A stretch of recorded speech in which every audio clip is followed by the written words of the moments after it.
MGR TV நேயர்களுக்கு அன்போடக்கும் திரும்போடு மூத்த அரசு விமர்சகர் டாக்டர் ராமசுப்ரமணியம் இணைந்திருக்கிறார். வாரங்களோடு பேசும் சார். வணக்கம். வணக்கம் சார். இந்த நீட்டுக்கு விலக்கு கோரி தமிழ்நாடு சட்டமன்றத்தில் நிறைவேற்றப்பட்டு டெல்லிக்கு அனுப்பப்பட்ட அந்த தீர்மானம் நிராகரிக்கப்பட்டிருக்கிறது. இன்றைக்கு முதலமைச்சர் மு.க.ஸ்டாலின் அவர்கள் சட்டப்பேரவையில் இதை வருத்தத்தோடு பதிவு செய்திருக்கிறார். எப்படி பாக்குறீங்க? இந்த நீட் சமாச்சாரத்தில் நான் பலமுறை என்னுடைய கருத்துக்களை பதிவு செய்திருக்கின்றேன். இது அநியாயமான ஒரு ஒரு என்ட்ரன்ஸ் எக்ஸாமினேஷன். இப்ப அமெரிக்காலாம் போய் பாத்தீங்கன்னா கூட அங்க கூட ஆக்ட் போன்ற போன்றவைகள்லாம் இருக்கின்றன, இல்லைன்னு சொல்லல. ஆனால் அது ஒண்டிதான், அதாவது அந்த என்ட்ரன்ஸ் எக்ஸாம் தான் தன்னுடைய எதிர்காலத்தை நிர்ணயிக்கின்றது. ஒரு எம்பிபிஎஸ் படிக்கணும் அல்லது வேற ஏதாவது ஒரு படிப்பு படிக்கணும்னா அதைத்தான் ஒரு முக்கியமான அளவுகோலாக வைத்துக் கொண்டிருப்பதுங்கிறது இந்த நீட்டை தவிர வேற எதுலையும் கிடையாது சார். சோ இது ரெண்டாவதாக ஏழ்மையான குழந்தைகள் அவங்க எல்லாம் பணத்தை செலவு பண்ணி அவங்க ப்ரிப்பேர் பண்ணணும் இந்த எக்ஸாமுக்காக தான். இன்னைக்கு நம்முடைய முதல்வரும் இன்னைக்கு அதை பத்தி பேசியிருக்கிறார். ஏராளமான பணத்தை செலவு பண்ணி அந்த வெறும் 12ஆம் கிளாஸ் வரைக்கும் படிக்கிற படிப்பெல்லாம் போறாதான், அந்த ஸ்கூல்ல படிச்சதெல்லாம் போறாதான். ஆனால் அந்த மார்க்கே எடுத்துக்க மாட்டாங்களாம். ஆனால் இந்த என்ட்ரன்ஸ் எக்ஸாம் எழுதணும், அதுக்கு கோச்சிங்காக ஏராளமான பண செலவு. அதெல்லாம் சாதாரண சாமானிய மக்கள். இது நான் ஏன் சொல்றேன்னா, இது அமெரிக்காலேயே இந்த மாதிரி ஒரு பெரிய பிரச்சனைகள்லாம் உருவாகி இருக்கின்றன. அங்கெல்லாம் பல யூனிவர்சிட்டிஸ்ல இந்த ஆக்ட் போன்ற அந்த தேர்வுகளை, நுழைவுத் தேர்வு வேண்டாம் அப்படின்னு கலிபோர்னியா யூனிவர்சிட்டியில ஒரு ஸ்டடி பண்ணாங்க. ஏன்டா நம்ம இப்ப யூனிவர்சிட்டியில கருப்பின மக்கள் அந்த குழந்தைகள் எல்லாம் வரமாட்டேன்றாங்க அப்படின்னு ஒரு ஸ்டடி. ஏன்னா மத்தவங்க எல்லாம் வராங்களே ஒழி இந்த குழந்தைகள்லாம் ஏன் வரமாட்டேன். இங்க நிறைய கலிபோர்னியால நிறைய கருப்பின மக்கள் எல்லாம் இருக்காங்க. அங்கெல்லாம் ஒரு ஸ்டடி பண்ணாங்க. அதுக்கு அது ஆய்வுல என்ன முடிவு வந்ததுன்னா, இந்த ஏழ்மையான குழந்தைங்க அவங்களால இந்த என்ட்ரன்ஸ் எக்ஸாமுக்காக கோச்சிங்காக பணத்தை செலவு பண்ணி படிக்க முடியல.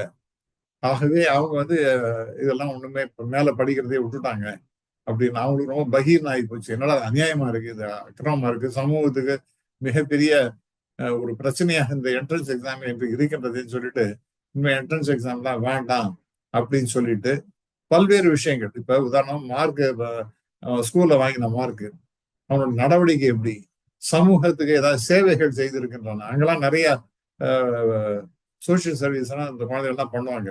அதோட இல்லாம தன் காலிலே நிற்கக்கூடிய அளவிற்கு அந்த தகுதி பெற்ற குழந்தைகளாக இருக்கின்றன. அவங்கெல்லாம் அந்த லீவு சமயத்தெல்லாம் பாத்தீங்கன்னா ஹோட்டல்லாம் போய் வேலை செய்வாங்க, டேபிள் துடைப்பாங்க, ஆர்டர் எடுத்துப்பாங்க, சின்ன சின்ன வேலைகள்லாம் நிறைய பண்ணுவாங்க. அவங்களுக்கு ஒரு நாளைக்கு $50, $30, $40, $70 பணம் கொடுப்பாங்க.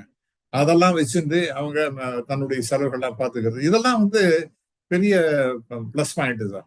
இதெல்லாம் தான் முக்கியமாக அவங்க கவனிக்கிறாங்க. அவங்க அப்புறம் விளையாட்டுல தேர்ச்சி இல்லை சிறப்பாக இருக்கின்றதா, அல்ல கலைகள்ல மிக சிறப்பாக இருக்கின்றதா, அப்படிங்கிற பல்வேறு விஷயங்களை பார்க்கணும். அப்புறம் டிபேட்ஸ், காம்படிஷன்ஸ் அதெல்லாம் நிறைய கலந்துட்டு இருக்காங்களா, அதுல என்ன மார்க்கு, அதுல என்ன தேர்ச்சி, எந்த லெவல்ல இருக்கான், இப்படிங்கிற பல்வேறு இஷ்யூ வச்சுட்டு அவங்களுக்கு இடம் கொடுக்குறாங்க சார். இங்க என்னடான்னா ஒண்ணுமே கிடையாது. அவங்க படிச்சா விளையாட்டுல பிரமாதமா இருந்தா சரி, இதுல கலைகள்ல சிறப்பாக இருந்தா அதெல்லாம் யாரையே காட்டாங்க. நீ என்ட்ரன்ஸ் எக்ஸாம்ல என்ன மார்க் வாங்கினேன், அதைத்தான் பேஸ் பண்ணி நான் உனக்கு கொடுப்பேன்னு சொன்னா இதை விட அக்கறம் என்ன? இதெல்லாம் இந்த ஏழ்மையான குழந்தைகளால எப்படி முடியும், கிராமத்துப்புற குழந்தைகளால எப்படி முடியும்? இது 12ஆம் கிளாஸ் வரைக்கும் ஒரு ஸ்கூல்ல படிச்சுட்டு அதுக்கு ஒண்ணுமே அர்த்தமே இல்லைன்னு சொன்னா, இப்ப சிபிஎஸ்இ ஸ்கூல்ஸ்னா ஒரு பெரிய ஃப்ராடு ஒண்ணு நடந்துட்டு இருக்கு. என்னன்னு பாத்தீங்கன்னா, பசங்கள்லாம் 11ஆம் கிளாஸ்ல கொண்டு போய் சேர்க்க வேண்டியது, அந்த பையனை கொண்டு போய் சேர்க்க வேண்டியது. அவன் சேர்ந்த பிறகு 11th பப்ளிக் எக்ஸாம் கிடையாது. இப்ப தமிழ்நாட்டில் 11th பப்ளிக் எக்ஸாமினேஷன் உண்டு, ஆனால் அந்த சிபிஎஸ்இ சிலபஸ்ல கிடையாது. அவங்க எல்லாம் என்ன பண்றாங்க, இந்த பேருக்காக அந்த போய் சேர வேண்டி மற்ற 2 வருஷத்தையுமே அவங்க கோச்சிங் சென்டர்ல தான் டைம் ஸ்பெண்ட் பண்றாங்க. அங்கதான் கோச் பண்ணிட்டு அவங்க கோச்சிங் எடுத்துட்டு அதுக்கு தான் தயார் பண்ணிட்டு உட்காந்துறாங்க. ஆகவே இது ஒரு அநியாயமான ஒரு சிஸ்டம் இது. ஆகவே இது எவ்வளவோ பேசியாச்சு சார். இது பேசி பேசி அழுத்து போச்சு. ஆனா இதனுடைய நியாயத்தை ஒன்றிய அரசு புரிந்து கொள்ளவே இல்லாமல் அவர் தனக்கு தான் எல்லாம் தெரியற மாதிரியும் தான் பண்றதுதான் சரியான முடிவுங்கிற மாதிரி செய்வது என்பது அக்கிரமமானது, அநியாயமானது. இப்ப நம்ம தமிழ்நாட்டுல ஒரு இந்த மாதிரி சட்டம் வேண்டாக்க, இது கண்கரண்ட் லிஸ்ட் தானே எஜுகேஷன் இருக்கு. தமிழ்நாடு எனக்கு வேண்டாம், எனக்கு எக்ஸாம்பிள் கொடுக்கணும், ஆனா நான் கொடுக்க மாட்டேன்னு சொன்னா என்ன அர்த்தம்? அது இங்க ஒரு மசோதா, சட்ட மசோதா கொண்டு போட்டு பாஸ் பண்ணிட்டு கொடுத்து அமிச்சா ரிஜெக்ட் பண்றாங்கன்னா என்ன அர்த்தம்? அப்ப தமிழ்நாடு அசம்பிளிங்கிறது ஒரு அவங்களுக்கு கிள்ளுக்கிற மாதிரி ஆயிடுது. அதுக்கு ஒரு அர்த்தமும் கிடையாதுங்கிற மாதிரி ஒரு முடிவு பண்றாங்க. இது நியாயமற்றது, இயற்கை இயலாது. இதுக்கு ஏதாவது ஒரு வகையில சீக்கிரமா நல்ல தூரம் முடிவு வர வேண்டும் என்று நான் கருதுகிறேன். அதிமுக சார்பில் ஜெயக்குமார் போன்றவர்கள் திமுக தான் சரியா செயல்படல, திமுக நாடகம் போடுது, அவங்களால முடியல ஒண்ணும் அப்படின்றாங்க. சார் இது என்ன பண்ண முடியும் சார்? டிஎம்கேல என்ன பண்ணாங்க? திமுக தானே சார் வாக்குறுதி கொடுத்தாங்க, நாங்க வந்தா நீட்டை ரத்து செஞ்சிருவோம். ஆமா சார், அதுக்கு என்னென்ன பண்ணாங்க? இந்த மாதிரி ஒரு சட்ட வரைவு ஒண்ணு போட்டாங்க. அப்புறம் கையெழுத்து இயக்கம்னு நடத்தி அதை கொண்டு போய் டெல்லியில கொடுத்தாங்க. டெல்லியில பல முறை விசிட் பண்ணி நீங்க இதெல்லாம் சரி செய்யுங்க அப்படின்னு சொன்னாங்க. கேஸும் போட்டிருக்காங்க. அந்த கேஸ் வரவும் மாட்டேங்கிற சுப்ரீம் கோர்ட்ல. இந்த மாதிரி இருந்தா என்ன, வேற என்ன ஜாது என்ன பண்ணணும்? நீங்க கேட்கற எதுவுமே நான் கொடுக்க மாட்டேன்னு சொல்லிட்டு ஒரு பெரிய கல்லை கொண்டு முன்னாடி வச்சுட்டு இது தான் பாறாங்கல்ல கொண்டு போய் உங்களோட முயற்சிகள்லாம் ஒன்றும் தவிடுபடி ஆற மாதிரி பாறாங்கலை கொண்டு வச்சிங்கன்னா என்ன அர்த்தம்? நம்முடைய துணை முதல்வர் ப்ராமிஸ் பண்ணாரு எல்லாத்தையும் பேசுறது. உங்களுக்கு இதை விட என்ன செய்ய முடியும்? தொடர்ந்து என்னென்ன செய்ய முடியுமோ அவ்வளோத்தையும் பண்ணி முடியவே முடியாது. இதுதான் இன்னும் பெரிய அருமருந்தாக்கம், எலிக்சர் அப்படிங்கிற மாதிரி ஒரு பிம்பத்தை கட்டமைச்சுன்னு மத்திய ஒன்றிய அரசு செஞ்சுட்டு இருக்குன்னா நம்ம அதை பத்தி நான் கண்டுக்கவே மாட்டேன்னு சொன்னா என்ன சார் அர்த்தம்? இவங்க அந்த ஒன்றிய அரசாக இருக்கிற அவங்க தான் பெரிய மகா மேதாவிகள். இவ்வளவு ஃப்ராட் நடக்குது. நீட் எக்ஸாம்ல எவ்வளவு ஃப்ராடெல்லாம் நடந்துட்டு இருக்கு. அதே மாதிரி நான் சொன்னேன், ஸ்கூல் லெவல்லயே 11ஆம் கிளாஸ்ல கொண்டு போய் அதுக்கு ஒரு பெரிய இன்வெஸ்டிகேஷன் ஓடிட்டு இருக்கு. ஸ்கூல் லெவல்லயே 11ஆம் கிளாஸ்ல சேர்த்து விட்டு அவங்க கிளாஸுக்கு வருது, ஸ்கூலுக்கே வருது கிடையாது, கோச்சிங் சென்டர்லயே உட்காந்துருக்கான். எவ்வளவு தற்கொலைகள் நடந்து கொண்டிருக்கின்றன. ஸோ ஐ திங்க் இதுல உதயநிதி ஸ்டாலினை பத்தி குறை சொல்ற அர்த்தமே கிடையாது. அவர் என்னென்ன முடியுமோ அதெல்லாம் இந்த திராவிட முன்னேற்ற கழக அரசு செய்து கொண்டுதான் இருக்கின்றது. முடியவே முடியாது, நான் கொடுக்கவே மாட்டேங்கிற மாதிரி இதுக்கு பாருங்க, இதுக்கு நம்ம அலோவ் பண்ணிட்டோம்னா டிஎம்கே வில் ஸ்கோர். அப்ப politically it is advantages for DMK அப்படிங்கிற ஒரு ஆட்டிடியூட் பிஜேபிக்கு இருக்கு. அதனால கொடுக்க மாட்டேன்றாங்க சார். Very simple. எப்படி பார்த்தாலும் இதுல பேக் ஃபயர் ஆகுறதுனால திமுகவுக்கு தானே ஆகும். இதனால பிஜேபி மேல ஏதாவது ஒரு பெரிய விமர்சன பார்வை வரும். அவன் தான் கொடுக்க மாட்டேங்கிறானே சார். என்னதான் நான் சட்டம் போடுறேன். கிரெடிட்ஸ் டு டிஎம்கேன்னு சொல்றீங்க, அப்ப கொடுக்கலனாலும் அவ பேர் அவங்க மேலதானே வரும். அதான் பிஜேபிக்கு வரத்தான் செய்யும். இது இன்னும் பெரிய அளவிற்கு மறுபடியும் பேசத்தான் போகிறார்கள். பிஜேபி கொடுக்க மாட்டேன்னா அது தமிழ்நாட்டுக்கு வஞ்சனை செய்கின்ற பிஜேபி எந்தெந்த வித நீட்டுக்கு மிகப்பெரிய வஞ்சனை செய்தார்கள். ரெண்டாவது பாத்தீங்கன்னா மும்மொழி கொள்கை அப்படிங்கறதுல ஒரு பெரிய இஷ்யூவா போயிட்டு இருக்கு. மூன்றாவதா பாத்தீங்கன்னா இந்த டீலிமிட்டேஷன் இஷ்யூ. இந்த மாதிரி ஒரு இஷ்யூலையும் அவங்க ஒரு பெரிய ஸ்டம்பிளிங் பிளாக்காகவே இருந்துட்டு அதை தாண்டி எனக்கு அதை பெரிய ஒரு நான் படிக்கலை, இருந்தாலும் கூட இந்த வக்ஃப் போர்டு அந்த வக்ஃப் சட்டம் இருக்கின்றது, அதுக்கு வேண்டான்னு சொல்லும்போது அது எப்படி இருந்தாலும் வேணும், அதுதான் கரெக்டு. இது நீங்க இந்த சட்டத்தை போட்டாலும் நீங்க எதிர்க்கிறது உங்களுக்கு எந்த யோகியதையுமே கிடையாதுன்னு சொல்லிட்டு அமித்ஷா பேசுவது அப்படின்னா இதெல்லாம் என்ன நடக்கும்? ஒன்னொன்னா பிஜேபிங்கிறதுக்கு எதிர்ப்புங்கிறது தமிழ்நாட்டில் இன்னும் பெரிய அளவிற்கு அதிகமாக ஆகிக்கொண்டேதான் இருக்கின்றது அப்படின்னு தான் நான் பார்க்கணும்.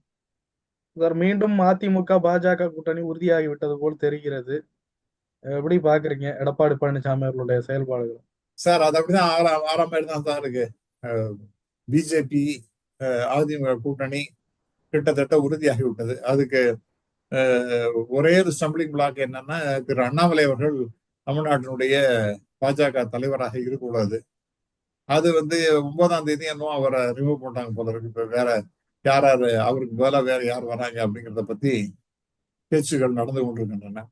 அவரை ரிமூவ் பண்ணியாச்சுன்னா திரு இபிஎஸ் அவர்களுக்கு மகிழ்ச்சி தான். நமக்கு எல்லாத்துக்கும் நம்ம முட்டுக்கட்டை போட்டது இந்த அண்ணாமலை தான் அப்படிங்கிற மாதிரி அவருக்கு ஒரு ஏன்னா எப்பவுமே ஆரம்பத்துல இருந்து சொல்லிட்டு இருக்காரு. இந்த முன்னாடியே ரெண்டு கட்சிகளுக்கும் இந்த அலையன்ஸ் இல்லாம போனது காரணமே அண்ணாமலை தான் அப்படின்னு. அவரை அங்கேயிருந்து ரிமூவ் பண்ணியாச்சுன்னா இவங்களும் ஒத்துப்பாங்க. இப்ப ஏடிஎம்கேங்க வேற வழி கிடையாது சார்.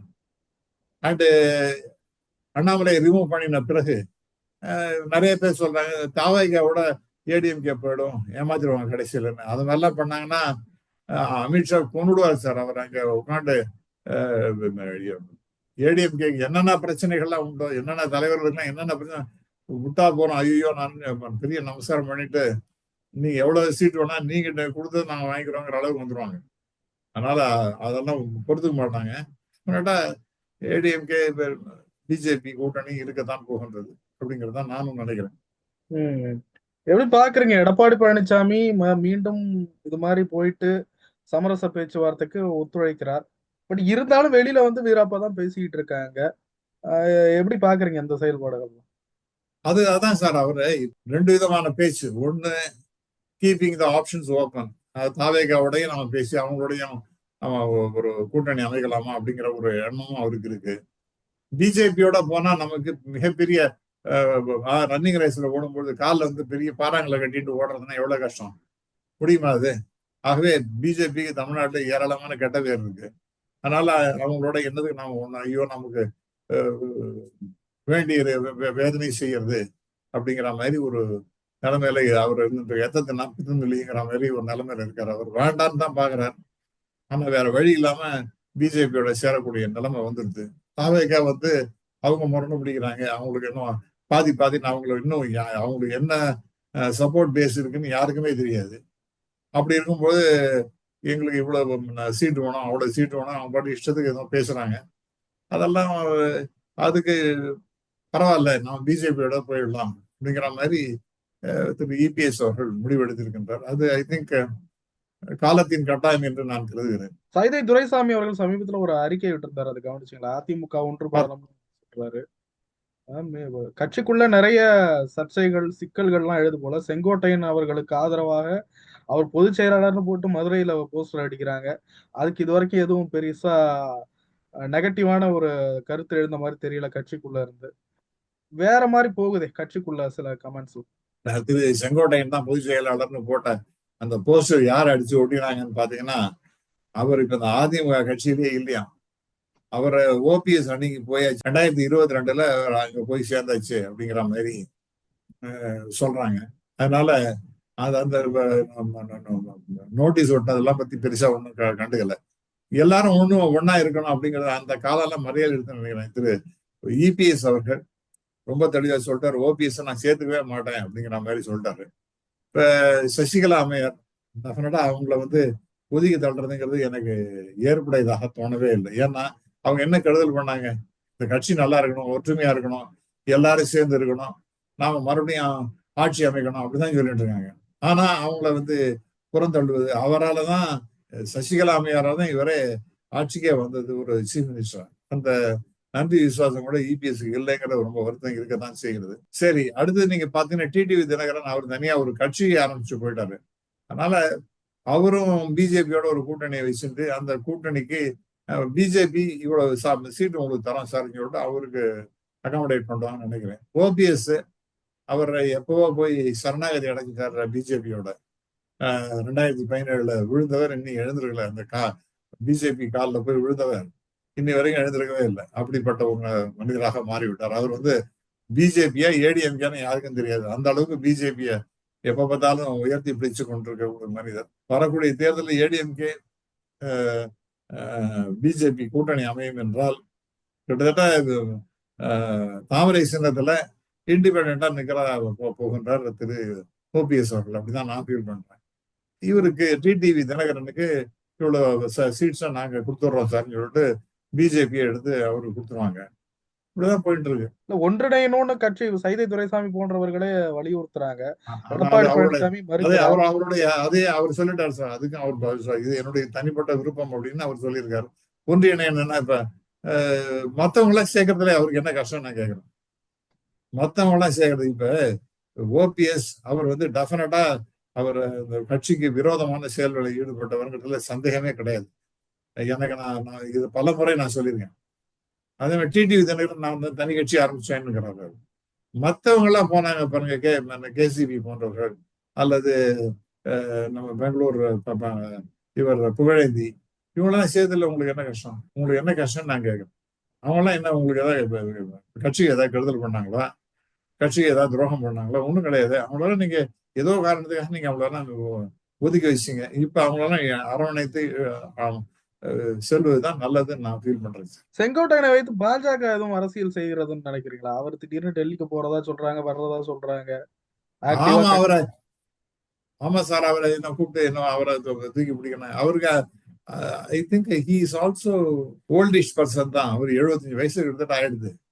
அவரை வச்சு நீங்க வந்து இபிஎஸ் பயன்படுத்திடலாம்னா, அவர் வந்து நீங்க அக்செப்ட் பண்ணிக்கலாம்னா, இவர் வந்து ஜெனரல் செக்ரட்டரி ஆக்கி விடுவோம் அப்படின்னு பேசுறதுன்னா, அது வந்து எந்த விதத்திலையும் பலனே தெரியாது. ஏடிஎம்கேல மறுபடியும் ஒரு பிளவு வரும். அந்த பிளவுனால பல்வேறு நெகட்டிவ் ஆஸ்பெக்ட்ஸ் தான் டெவலப் ஆகும். அதனால அந்த கட்சிக்கும் பிரயோஜனம் கிடையாது, பிஜேபிக்கும் பிரயோஜனம் கிடையாது, கூட்டணியும் மிகப்பெரிய தோல்வி தான் அடையும். அதனால அதெல்லாம் சும்மா ஒரு ஷோ காமிச்சுன்னு உட்காந்துருக்காங்க. அவ்வளவுதான் நான் ஃபீல் பண்றேன்.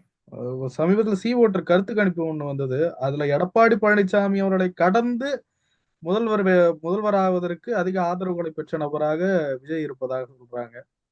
இந்த சார் மாற்றம் நான் பார்க்க சார், அந்த சி ஓட்டர்லாம் நான் வந்து I just don't believe sir. அதெல்லாம் வந்து கருத்து திணிப்பு. இதெல்லாம் என்ன இது, அவர் என்ன 18% அவருக்கு இருக்கான், இவருக்கு ஸ்டாலினுக்கு 27% தான். இவ்வளவுதான் குறைவு டிஃபரன்ஸ். ஆகவே இதெல்லாம் கருத்து, இதெல்லாம் வந்து வேணும்னே ஒரு மீட்டிங் அவர் போடுறாரு. நான் எனக்கும் டிஎம்கேக்கும் தான் போட்டி அப்படின்னு ஒரு மீட்டிங் அவங்க பொதுக்குழுல பேசுறாரு. மறுநாளைக்கு இந்த சி ஓட்டர் வர்றது, இதெல்லாம் வந்து யாருடைய கைவண்ணம்னா பிஜேபியோட கைவண்ணம் தான். பாருங்க, நீங்க அவர் emerging as a very important person. நீங்க 2வது பொசிஷன் கிடையாது, அவர் தான் 2வது பொசிஷன்ங்கிற மாதிரி ஒரு பொய்மையான தோற்றத்தை ஏற்படுத்துறதுக்காக ஒரு சி ஓட்டர் கணிப்பு. ஏன் அது ஒரு 1.5 மாசம் முன்னாடி சி ஓட்டர் கணிப்பு என்ன சார் சொல்லிது?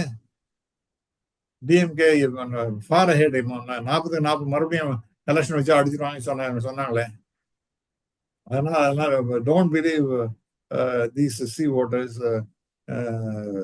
நம்மளோட அசஸ்மெண்ட்லாம் நம்ம ஒன்றும் பெருசா எடுத்துக்க வேண்டியதில்லை. ஒரு 2026 பிஜேபியுடன் கூட்டணி வைத்த அதிமுக எப்படி இருக்கும்னு நினைக்கிறீங்க? அதுதான் அவங்க சொன்னாங்க, கூட்டணி ஆட்சி மலர்ன்றாங்க. என்னை பொறுத்த வரைக்கும் DMK is in an unassailable position. அவங்களுக்கு கொஞ்சம் டஃப் ஃபைட் எல்லாம் கொடுக்கலாம் வழிய, அவங்களுடைய அணி வந்து கூட்டணிங்கிறது ரொம்ப ஸ்ட்ராங்கா இருக்கு, கொஹசிவா இருக்கு, ஆன் சடன் பேசிக் பிரின்சிபிள்ஸ் அவங்க ஒன்னா இருக்காங்க. அதனால அதை தாண்டி டிஎம்கேனுடைய பல்வேறு விதமான சமூக நலப்பணிகள், மக்கள் நலப்பணிகள் எல்லாம் மக்கள்கிட்ட நல்லா போய் சேர்ந்திருக்கு. ஆகவே டிஎம்கே அணி தான் வெற்றி பெறும் என்று நான் உறுதியாக நம்புகிறேன். அதிமுக 2வது வரும், அது எதிர்கட்சியாக இருக்கும். இல்ல, அவங்க பிஜேபி கூட்டணின்றாங்க. பட் அந்த கூட்டணி பிஜேபியுடன் கூட்டணி வைக்கிற அதிமுக எந்த நிலையில இருக்கும்னு கேக்குறேன். ஏன்னா நம்பர்ஸ் அதிகமா கேட்பாங்க. மேபி அந்த ஒரு இதுல ஆமா சார், அது ஏற்கனவே இருக்கிற வாக்குகளை விட கூடுதலாக பெறுமா, இல்ல பாஜகவால் வாக்குகளை இழக்குமா அப்படி கேட்டேன். இல்ல அது டெஃபினட்டா பிஜேபி அதிகமான சீட் எல்லாம் வந்து கையை முறுக்கி வாங்கறதுக்கு பார்ப்பாங்க. பட் நீங்க இபிஎஸ் சாதாரண இடம் போட வேண்டாம். அவரோட கூட்டணிக்கு ஒத்துண்டாலும் கூட ஒரு he is a tough negotiator. He is a hard nut to crack. அதனால போனதே 20 இடம் தான் கொடுப்பேன் உங்களுக்கு அப்படின்னு சொன்னார். அதுக்கு முன்னாடி இப்ப பாமக 23 இடத்தை கொடுத்துட்டு நான் 20, அவங்களுக்கே 23 20 தான் அப்படிங்கிற மாதிரி சொன்னார். அதுக்கு முன்னாடி 2019 தேர்தலில் 5 இடம் டேக் இட் ஆர் லீவ் இட்னு சொல்லிட்டு சொன்னார். அதனால அவர் வந்து நெகோசியேட் பண்றதுங்கிறத டஃபா நெகோசியேட் பண்ணுவார் சார். அதுல ஒன்றும் சந்தேகமே கிடையாது. எனக்கு EPS is a very very tough negotiator. நிறைய விஷயங்களை பயிர் முடியும். ரொம்ப நன்றி சார். நன்றி சார், தேங்க்யூ.